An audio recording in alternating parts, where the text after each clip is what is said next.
300 chevaux n'apparaissent pas comme ça, du jour au lendemain. Ils ne restent pas immobiles, parfaitement silencieux, soufflant de la vapeur dans l'air matinal, attendant quelque chose qui n'a aucun sens. Ils ne s'arrangent pas en cercle autour d'une petite cabane en bois comme s'ils protégeaient quelque chose de sacré. Mais c'est exactement ce que Gideon Nash a vu lorsqu'il est sorti à l'aube, sa tasse de café tremblant dans sa main. Les chevaux n'étaient pas sauvages, ils n'étaient pas apprivoisés non plus, ils se tenaient simplement là, les yeux fixés sur la cabane où Clémentine Ross, 17 ans, avait passé la nuit à grelotter sans sa couverture. Chaque cheval était différent, certains étaient noirs comme la nuit, d'autres blancs comme la neige fraîche, certains étaient tachetés, d'autres étaient unis, certaines juments avaient des taches de rousseur et certains étalons avaient des cicatrices dues à une vie passée à survivre, mais ils avaient tous quelque chose en commun qui donnait à Gideon faisait froid dans le dos. Ils attendaient à l'intérieur de la cabane. Clémentine pressait son visage contre la fenêtre givrée, son souffle embuant la vitre, tandis qu'elle comptait 23, 47, 62. Elle cessa de compter lorsqu'elle arriva à 100, car son esprit ne pouvait pas assimiler ce qu'elle voyait. Ce n'étaient pas les chevaux de la vallée, ce n'étaient pas des chevaux d'un endroit qu'elle connaissait. Certains semblaient avoir parcouru des centaines de kilomètres, leur pelage était recouvert d'une épaisse couche de poussière provenant de sentiers lointains, leurs sabots étaient usés par des voyages interminables, mais voici ce qui n'avait aucun sens. Au centre du cercle se tenait un seul étalon, brun foncé avec une tache blanche, et sur son dos était drapée la couverture de Clémentine, la même couverture en laine brune qu'elle avait enroulée autour d'un cheval frissonnant à peine 12 heures. Plus tôt, avant qu'il ne disparaisse dans l'obscurité. La même couverture qui aurait dû se trouver à des kilomètres de là, emportée par une créature qu'elle ne reverrait jamais. Au lieu de cela, elle était restée là, comme une bannière, comme un message, comme la réponse à une question que personne n'avait songé à poser. Et alors que le soleil matinal montait dans le ciel, projetant de longues ombres sur le troupeau rassemblé, une chose devint claire comme de l'eau de roche. Ce n'était pas une coïncidence, ce n'est pas un hasard, c'était tout autre chose, quelque chose qui allait changer tout ce que Clémentine croyait savoir sur la gentillesse, sur la survie et sur les liens invisibles qui relient tous les êtres vivants d'une manière qui défie toute explication. 24 heures plus tôt, Clémentine Ross était en train de frotter le sang sur les planches en bois du sol de la grange, les jointures à vif à cause du savon et le dos endolori par des heures de travail penché en avant. La coupure à la jambe du maire était plus profonde que prévu et Gideon Nash avait clairement fait savoir que chaque goutte de sang devait disparaître avant l'arrivée de Malachi Brox pour son inspection mensuelle. « Ma fille, tu as oublié un endroit près de l'abreuvoir », avait lancé Gideon depuis l'embrasure de la porte, son visage buriné ne montrant aucune compassion pour son épuisement. À 63 ans, il avait appris à enfouir sa compassion sous des couches de pragmatisme et de survie. La gentillesse était un luxe qu'aucun d'eux ne pouvait se permettre, pas avec Brox qui les surveillait de près comme un loup attendant un signe de faiblesse. Clémentine avait replongé sa brosse dans le seau, regardant l'eau rose tourbillonner autour des poils. Elle travaillait dans ce ranch depuis 3 ans, depuis que la fièvre avait emporté ses parents et ne lui avait laissé que les vêtements qu'elle portait et une détermination à survivre qui la surprenait elle-même. Le travail était brutal, nourrir 47 chevaux avant l'aube, nettoyer les étables jusqu'à en avoir mal aux bras, réparer les clôtures qui semblaient se casser toutes seules pendant la nuit. Mais c'était du travail, et le travail signifiait de la nourriture, et la nourriture signifiait un jour de plus à respirer. « Brox vient demain », dit Gideon, sa voix trahissant une inquiétude familière.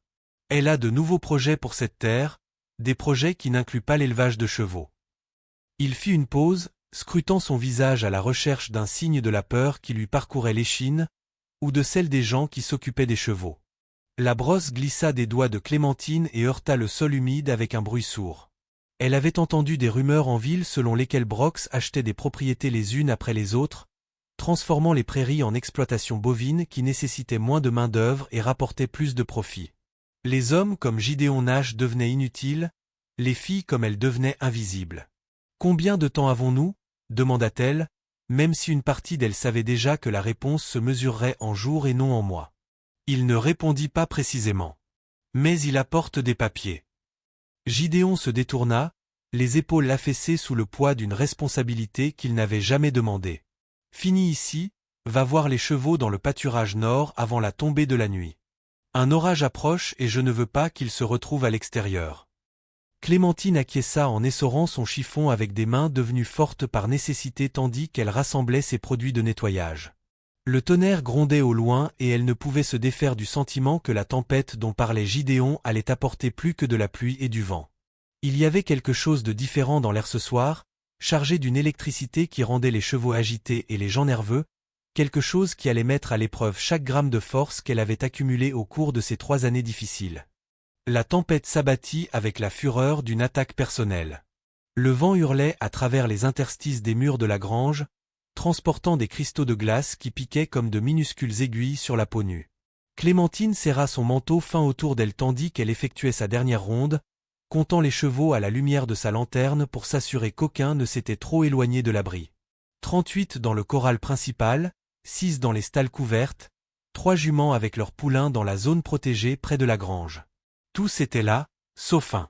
Elle retournait vers la cabane lorsqu'elle l'entendit, un son qui transperçait le vent comme une lame transperce un tissu, pas tout à fait un gémissement, pas tout à fait un cri de douleur, mais quelque chose de désespéré et de brut qui lui noua l'estomac. Elle avait déjà entendu ce son, la nuit où le cheval de son père s'était cassé la jambe dans un terrier de Goffé et avait dû être abattu. Suivant le son au-delà de la clôture, sa lanterne projetant des ombres sauvages dans la neige tourbillonnante, Clémentine le trouva, un étalon brun foncé avec une tache blanche sur le visage, debout sur 3 pattes, la patte avant droite levée à un angle qui indiquait une blessure grave.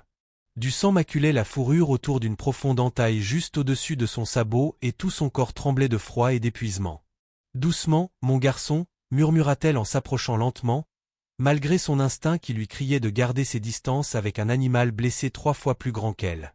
Les yeux du cheval roulèrent dans leurs orbites, blancs de peur, mais il ne s'enfuit pas.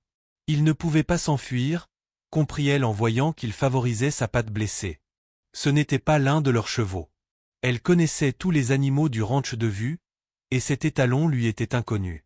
Sa robe était trop fine, sa silhouette trop élégante pour les robustes chevaux de trait que Gideon préférait. Quelqu'un avait dépensé de l'argent pour l'élevage de cet animal, ce qui signifiait que quelqu'un le recherchait probablement, quelqu'un qui avait suffisamment de richesse pour acheter un cheval de qualité et suffisamment d'influence pour causer des problèmes à quiconque hébergerait un bien volé. Mais alors qu'elle s'agenouillait à côté de lui pour examiner la blessure à la lumière vacillante de la lanterne, ses préoccupations s'estompèrent sous l'emprise d'une réalité plus immédiate. La coupure était nette mais profonde, probablement causée par du fil barbelé pendant sa fuite devant la tempête. Sans traitement, l'infection s'installerait en quelques jours, et sans abri contre ce froid meurtrier, il ne passerait peut-être pas la nuit. Le vent choisit ce moment pour envoyer des grêlons de glace à travers son manteau, lui rappelant qu'elle n'avait qu'une seule couverture dans la cabane, la même couverture qui la gardait au chaud pendant les nuits où les murs minces de la cabane ressemblaient à des barrières de papier contre l'appétit insatiable de la frontière appétit insatiable pour le confort humain.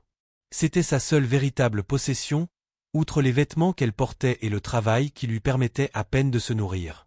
Elle regarda le cheval frissonnant, puis se tourna vers la lueur lointaine des fenêtres de la cabane.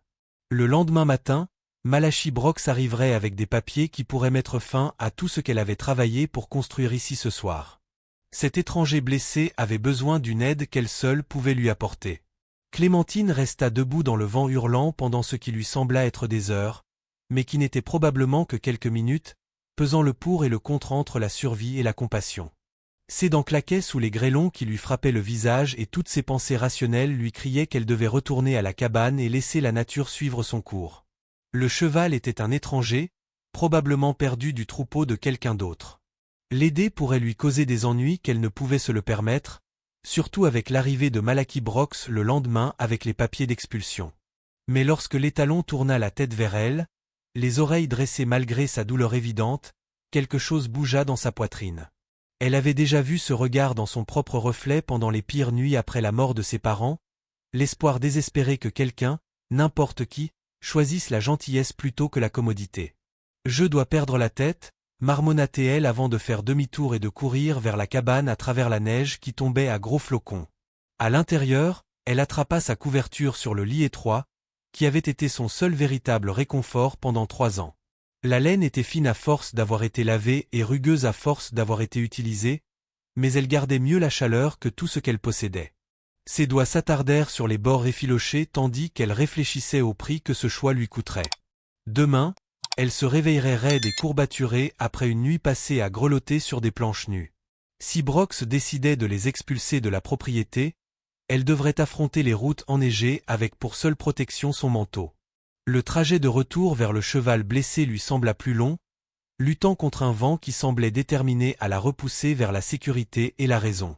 Mais lorsqu'elle l'atteignit, toujours debout sur trois pattes dans la neige tourbillonnante, ses doutes s'évanouirent. Elle s'approcha lentement, parlant de la même voix. Elle utilisa la voix basse et calme qu'elle employait avec les chevaux du ranch pendant les orages. « Doucement, mon grand, je sais que ça fait mal, je sais que tu as peur. » Elle resta calme et posée dans ses gestes, même si ses mains tremblaient à cause du froid et de l'adrénaline. « Laisse-moi t'aider. » L'étalon tressaillit lorsqu'elle toucha son cou pour la première fois, mais il ne se retira pas. Son pelage était trempé et elle pouvait sentir les violents frissons qui parcouraient son puissant corps. Travaillant rapidement, elle enroula la couverture autour de son dos et de ses épaules, en rentrant les bords pour retenir la chaleur de son corps. Ce n'était pas une protection parfaite, mais cela aiderait à maintenir sa température corporelle jusqu'à ce que l'orage passe. Murmura-t-elle en reculant pour admirer son travail. La laine brune semblait presque noire sur son pelage foncé et elle pouvait déjà le voir s'installer dans la chaleur qui devrait l'aider. Comme s'il comprenait, le cheval baissa la tête et expira longuement, son souffle formant de la vapeur dans l'air glacial.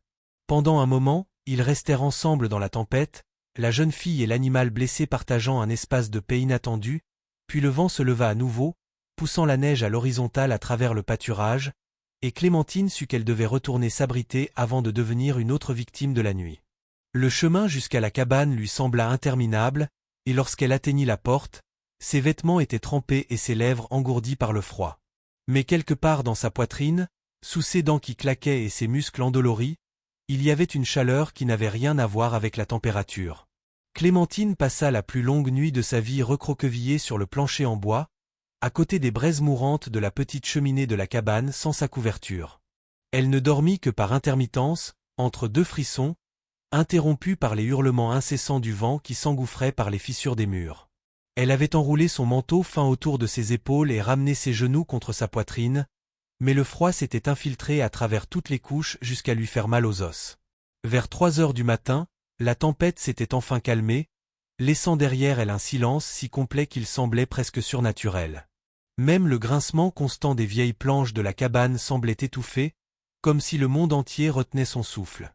Clémentine somnola par intermittence jusqu'à l'aube, lorsque la première lueur pâle filtrant à travers la fenêtre recouverte de givre lui indiqua qu'elle avait survécu à une nouvelle nuit.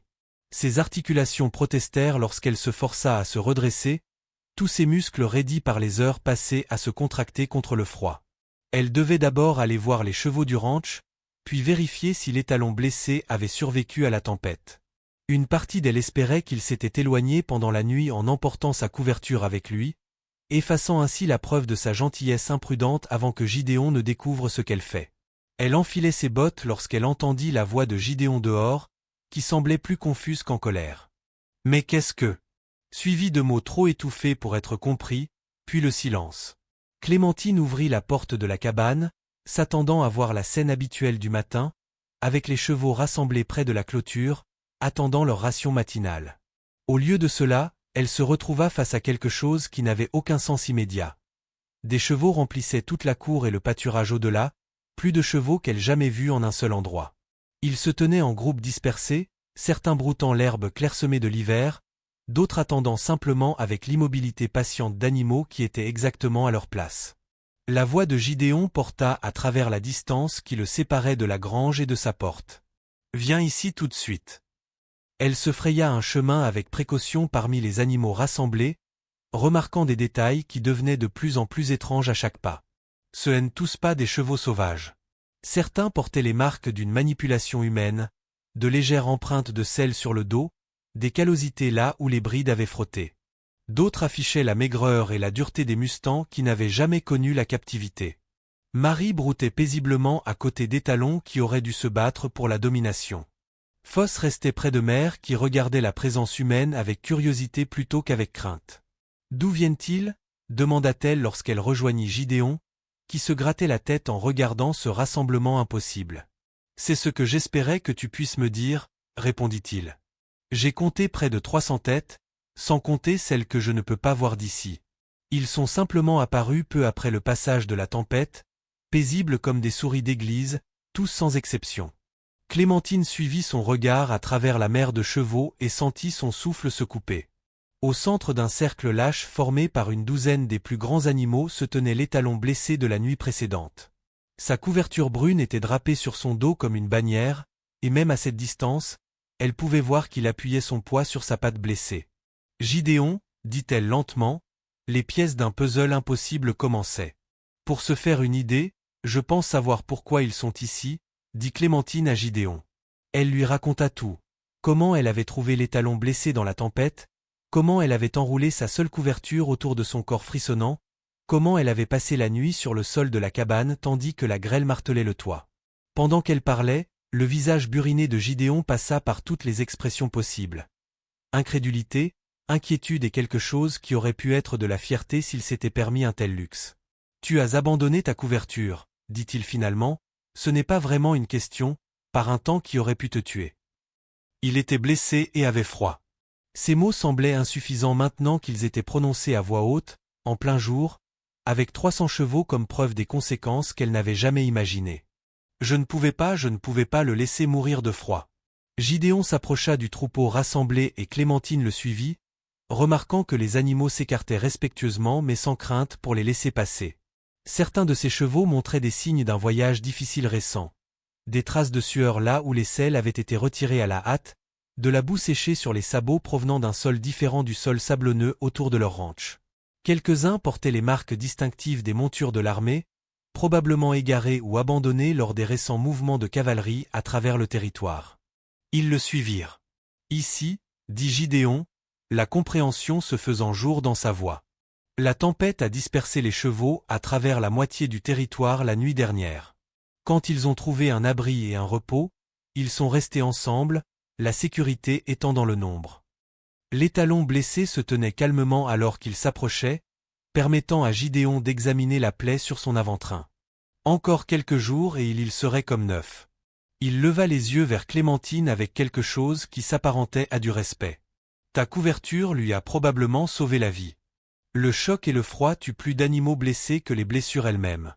Un grondement lointain de roues de charrette les fit tous deux se tourner vers la route principale. Malachi Brox arrivait tôt, 1 heure avant son horaire habituel en milieu de matinée, et le nuage de poussière soulevé par son approche suggérait qu'il venait pas seul. Clémentine sentit son estomac se nouer en comptant les silhouettes qui émergeaient du nuage de poussière. Brox était dans son élégant buggy, comme prévu, mais derrière lui venaient 4 hommes à cheval qu'elle ne reconnaissait pas, ainsi qu'un chariot chargé de ce qui semblait être du matériel d'arpentage. Il a amené de l'aide, marmonna Gideon, le visage sombre. Des hommes pour nous expulser si nous résistons. Le groupe ralentit en arrivant au sommet de la petite colline qui leur offrait une vue dégagée sur le ranch. Même de loin, Clémentine pouvait voir Brox se pencher en avant sur son siège, son attitude passant de l'autorité confiante à la confusion alors qu'il contemplait la scène impossible qui s'offrait à lui. 300 chevaux paissant paisiblement là où, la veille encore, il n'y avait qu'un pâturage à perte de vue. Son plan d'intimidation soigneusement élaboré était soudainement compliqué par des circonstances qu'aucune somme d'argent ni aucune influence n'aurait pu prévoir. « Que lui disons-nous » demanda Clémentine en regardant le convoi de chariots s'arrêter complètement tandis que Brox gesticulait avec animation à ses compagnons. « La vérité, répondit Gideon, bien que sa voix trahît une certaine incertitude. Parfois, la vérité est suffisamment étrange pour tout changer. Malachi Brook descendit de sa calèche avec la dignité prudente d'un homme habitué à être la personne la plus importante dans n'importe quelle pièce. À 55 ans, il avait bâti sa fortune en reconnaissant les opportunités là où d'autres ne voyaient que des obstacles, et ses yeux bleu pâle reflétaient la froideur calculatrice de quelqu'un qui considérait la souffrance humaine comme un coût mineur des affaires. Mais alors qu'il observait la mer de chevaux qui remplissait ce qui aurait dû être un pâturage vide, sa confiance habituelle vacilla. Nash, appelait-il d'une voix empreinte d'autorité. Que signifie tout cela? À qui appartiennent ces animaux? Gideon s'avança à sa rencontre, Clémentine le suivant de près, malgré son instinct qui lui disait de rester invisible. Les 4 hommes que Brox avait amenés s'étalèrent en une ligne lâche, les mains posées nonchalamment près de leurs armes, mais leurs yeux ne cessaient de passer nerveusement des chevaux les uns aux autres. Ce n'étaient ni des tireurs ni des intimidateurs professionnels, mais des clercs et des géomètres engagés pour mesurer des terres et remplir des papiers, et non pour s'occuper de centaines d'animaux imprévisibles. La tempête les a amenés ici hier soir, dit simplement Gideon. Différents troupeaux cherchant tous un abri, ils se sont installés ici et n'ont pas bougé depuis. N'avaient pas bougé depuis. Brooke observa le rassemblement avec l'attention aiguë d'un homme calculant ses pertes. Chaque cheval représentait une valeur potentielle, mais aussi des problèmes potentiels. S'ils appartenaient à l'armée, s'en mêler pourrait entraîner des complications fédérales. S'ils étaient volés, être associé à eux pourrait nuire à sa réputation soigneusement construite. S'ils étaient sauvages, ils n'avaient aucun statut légal, mais 300 de quoi que ce soit, c'était trop pour une poignée d'hommes. Gérer en toute sécurité, je me fiche de savoir d'où ils viennent, dit finalement Brooke en élevant la voix pour se faire entendre de ses compagnons nerveux. Je suis venu ici pour signifier un avis d'expulsion et effectuer un relevé cadastral. Ces animaux empiètent sur un terrain dont je vais bientôt devenir propriétaire et je veux qu'ils soient immédiatement évacués. Et comment proposez-vous que nous procédions exactement ? Demanda Gideon d'un ton calme. 300 chevaux ne bougent pas parce qu'un homme avec des papiers leur dit de le faire. Ils bougent quand ils sont prêts ou quand suffisamment de cavaliers expérimentés et disposant de suffisamment de temps les convainquent de bouger. Vous en voyez dans les environs ? L'un des géomètres de Brox s'éclaircit nerveusement la gorge. Monsieur Brox, nous devrions peut-être reporter l'opération jusqu'à ce que la situation se résolve d'elle-même. Ces animaux pourraient s'emballer s'ils sont effrayés, et notre équipement. Il fit un geste vers les instruments délicats dans son chariot. Brox a grimacé face à cette remise en cause de son autorité, mais avant qu'il n'ait pu répondre, l'étalon blessé a choisi ce moment pour s'avancer, la couverture marron de Clémentine toujours drapée sur son dos. Il s'est approché avec le calme et la confiance d'un animal qui avait affronté des menaces pires que des humains en colère et qui avait survécu. Les autres chevaux se sont déplacés subtilement, sans agressivité, mais avec l'attention unifiée d'un troupeau se préparant à suivre la décision de son chef. C'est ma couverture, dit Clémentine doucement, se surprenant elle-même à prendre la parole devant Brox pour la première fois en 3 ans d'invisibilité prudente. Brox tourna son regard froid vers elle et elle sentit tout le poids de son mécontentement. Ta couverture, jeune fille, sur un animal qui a probablement été volé. Peut-être aimerais-tu expliquer à ces messieurs comment tu en es venu à héberger des voleurs de chevaux et leurs gains mal acquis. L'accusation flottait dans l'air comme la fumée d'un feu éteint, lourde et suffocante. Clémentine sentit tous les regards se tourner vers elle, du regard calculateur de Brox au regard nerveux de ses employés. Mais avant qu'elle n'ait pu se défendre, une nouvelle voix rompit la tension. Cet étalon n'est pas volé, Brox, il est à moi. Tout le monde se retourna pour voir un cavalier approcher de l'est, menant 2 chevaux de bâtiment et se déplaçant avec l'aisance et l'assurance de quelqu'un qui est né en selle. L'homme avait peut-être 40 ans, buriné par le soleil et le vent, avec le genre d'autorité tranquille qui vient du fait de savoir manier avec autant d'habileté les animaux dangereux que les personnes difficiles. À mesure qu'il s'approchait, Clémentine pouvait voir les marques distinctives d'un marchand de chevaux, de son équipement en cuir usé à la façon experte dont ses yeux évaluaient chaque animal du troupeau rassemblé.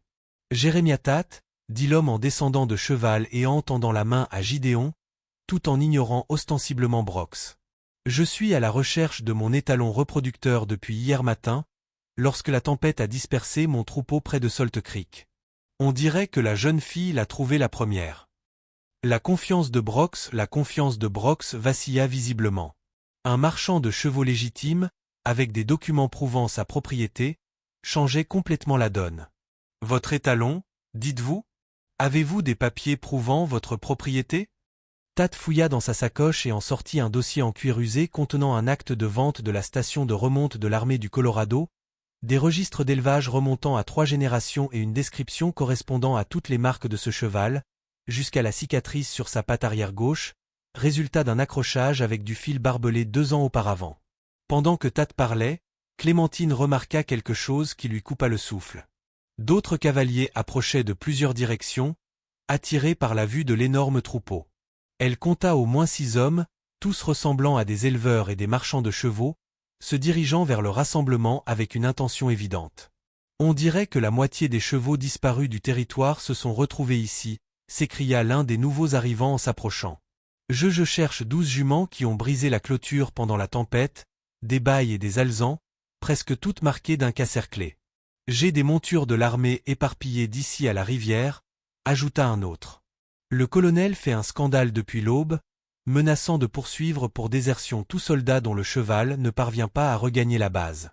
Brox regarda autour de lui la foule grandissante de propriétaires de chevaux légitimes.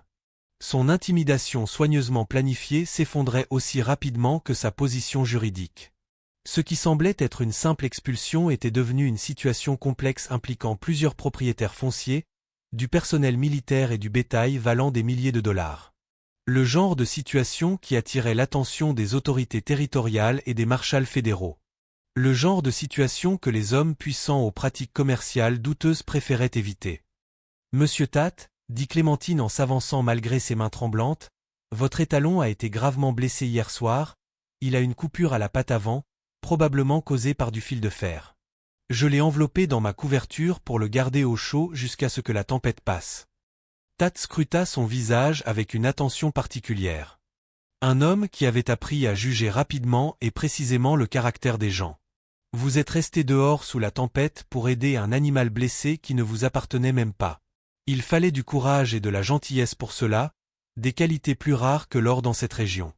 Ce qui s'est passé ensuite s'est déroulé avec l'efficacité rapide d'Ash et plus rare que l'or dans cette région. Ce qui s'est passé ensuite s'est déroulé avec l'efficacité rapide d'homme qui comprenait à la fois les chevaux et les affaires. Jérémia Tate s'est approché de son étalon en parlant d'une voix calme et basse, tout en examinant la blessure en voie de guérison sur la patte de l'animal. D'autres propriétaires de chevaux se sont déplacés parmi le troupeau, identifiant leur bétail dispersé avec l'œil exercé de personnes qui connaissaient chaque marque et chaque caractéristique de leurs animaux. En moins d'une heure, le rassemblement massif a commencé à se diviser en petits groupes, les chevaux retrouvant leurs propriétaires légitimes. Brox se tenait à l'écart, ses papiers d'expulsion oubliés dans la poche de son manteau, regardant son plan d'intimidation soigneusement préparé se dissoudre dans l'insignifiance. La présence de marchands de chevaux légitimes et de militaires avait transformé une simple saisie de propriété en une opération de récupération complexe qui impliquerait probablement les autorités territoriales et la surveillance fédérale, le genre d'attention qui rendait les transactions foncières douteuses extrêmement difficiles à conclure. Monsieur Tate s'approcha de Clémentine alors qu'il se préparait à emmener son étalon retrouvé. Je travaille dans le commerce des chevaux depuis 23 ans et j'ai appris que le bon jugement sur les animaux signifie généralement aussi un bon jugement sur les gens. Ce que vous avez fait hier soir, en risquant votre propre confort pour aider un cheval blessé qui ne signifiait rien pour vous, cela m'en dit long sur votre caractère. Il fit une pause, étudiant son visage avec la même attention minutieuse qu'il avait accordée à la blessure de son étalon. Je dirige un élevage de chevaux à environ 100 km au nord d'ici. Il y a de l'herbe de bonne qualité, de l'eau propre et plus de travail que mon équipe actuelle ne peut en assumer correctement. J'ai besoin de quelqu'un qui comprenne que les chevaux ne sont pas seulement du bétail, mais des individus qui méritent qu'on s'occupe d'eux, quelqu'un qui préfère la compassion à la commodité, même si cela lui coûte quelque chose de réel. Clémentine sentit son cœur s'emballer lorsqu'elle comprit le sens de ses paroles. Vous m'offrez un travail, monsieur Tate? Je vous offre une place, répondit-il. Le gîte et le couvert, un salaire équitable et la chance de travailler avec certains des meilleurs chevaux du territoire. Plus que cela, je vous offre la chance d'apprendre un métier qui valorise exactement le genre de jugement dont vous avez fait preuve hier soir. Gideon s'avança, son visage buriné affichant un mélange de fierté et de perte. C'est une bonne opportunité, Clémentine, meilleure que tout ce que vous trouverez en restant ici, surtout avec Brox qui tourne autour comme un vautour. Comme s'il avait été convoqué par la mention de son nom, Brox s'approcha avec une réticence évidente. Le prédateur confiant d'une heure plus tôt avait été remplacé par un homme calculant rapidement les chances changeantes. Mademoiselle Ross, dit-il d'une voix soigneusement neutre. Peut-être pouvons-nous trouver un arrangement pour que vous continuiez à résider ici. Je suis sûr que des dispositions appropriées pourraient être prises. Mais Clémentine secouait déjà la tête. Non, monsieur Brox, je pense que l'offre de monsieur Tate me convient mieux. Elle se tourna vers le marchand de chevaux et lui tendit la main avec une confiance retrouvée. Quand est-ce que je commence? 2 heures plus tard, Clémentine était assise à côté de Jérémia Tate sur son chariot, alors qu'il suivait la piste vers le nord. Ses quelques possessions étaient emballées dans un petit paquet derrière elle, et sa couverture marron était soigneusement pliée sur ses genoux, rendue par le propriétaire reconnaissant de l'étalon, en souvenir de la nuit qui avait tout changé.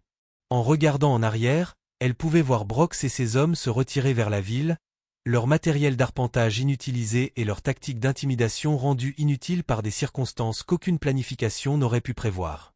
Parfois, réfléchissait Clémentine tandis que les roues du chariot trouvaient leur rythme sur la piste dure, les plus petits actes de gentillesse créaient les plus grands changements. Une simple couverture donnée gratuitement dans un moment de besoin avait conduit à ce nouveau départ, à cette chance d'un avenir qu'elle n'avait jamais osé imaginer. Derrière eux, 300 chevaux s'étaient dispersés pour retourner à leur place légitime, mais le choix qui les avait réunis avait ouvert une porte vers des possibilités aussi vastes que la frontière elle-même. Si vous avez aimé cette histoire, cliquez sur la vidéo sur votre écran pour regarder un autre récit inoubliable où le courage et la compassion s'entrechoquent d'une manière que vous n'auriez jamais imaginée.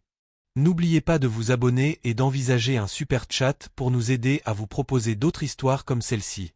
Votre soutien compte énormément pour nous.